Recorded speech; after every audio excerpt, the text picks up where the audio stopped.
ఇతను కొడాలి నాని, ఇతను భూమి మీద బూతుల స్థాపికుడు, అదేవిధంగా బూతుల రాజ్యంకి ఆజ్యం పోసినవాడు. వైఎస్ఆర్సీపీ ఓటమికి మెయిన్ చిట్కా ఈ గుట్కా. కర్మ ఎవరిని వదిలిపెట్టదు. ఒక లోకేష్ గారిని, ఒక సిపిఎన్ గారిని, ఒక పవన్ కళ్యాణ్ గారిని, కార్యవర్గాన్ని, నాయకుల్ని, ఒకరిని కాదు ఆడవాళ్ళని ఇష్టారాజ్యంగా ఇష్టం వచ్చినట్టు నోటికి ఎంత వస్తే అంత మాట్లాడడం ఆ రోజుల్లో జరిగింది. కాబట్టి కర్మ ఎవరిని వదిలిపెట్టదు. కాబట్టి కర్మ ఎవరిని వదిలిపెట్టదు, కొడాలి నానిని అయితే అసలు వదిలిపెట్టదు.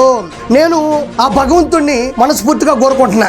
ఏంటంటే దయచేసి దేవుడా కొడాలి నానిని సంపూర్ణ ఆరోగ్యంతో బయటికి పంపించమని మనస్ఫూర్తిగా కోరుకుంటున్నాను. ఎందుకంటే ఆయన గుడివాడలో చేసినటువంటి స్కాములు, గుడివాడలో పెట్టినటువంటి క్యాషినో స్కీములు చాలా ఉన్నాయి. కాబట్టి ఆయన ఆరోగ్యంగా బయటకు వస్తే ఆయన కోర్టుకు వెళ్ళాలి, విచారణకు వెళ్ళాలి, కేసులకి వెళ్ళాల్సినటువంటి పరిస్థితి ఉంది. కాబట్టి వీటన్నిటికి కూడా ఆయన హాజరవ్వాలి. కాబట్టి ఆ భగవంతుడు అతన్ని సంపూర్ణంగా ఆయురారోగ్యాలతో చల్లగా బయటకు పంపించాలని మెల్లగా మిమ్మల్ని కోరుకుంటున్నాను.